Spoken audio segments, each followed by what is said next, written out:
والسلام عليكم ورحمه الله وبركاته. اهلا بيكم النهارده في درس جديد على قناه يوسف فوتوشوب توتوريالز. وفي درس النهارده ان شاء الله هنشوف ازاي نعمل التصميم اللي ظاهر قدامكم على الشاشه ده.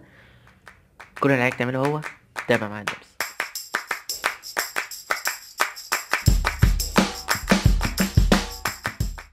قبل ما نبدا الدرس، لو انت لسه مبتدئ في الفوتوشوب او لسه ده اول درس ليك تشوفه، فانصحك الاول تشوف اول لينك تحت في صندوق الوصف او في الديسكريبشن، لينك سلسله تعليم الفوتوشوب للمبتدئين. ان شاء الله هتوصلك لمستوى حلو، وبعد كده تقدر تشوف بقيه الدروس اللي على القناه. ولو انت حسيت ان الدرس ده سريع شويه، تقدر تبطئه من رسمه الترس اللي على اليمين، وكمان تشوف بقيه الدروس تحت في الديسكريبشن، دروس بصوتي عشان لو في حاجه مش فاهم. يلا نبدا الدرس.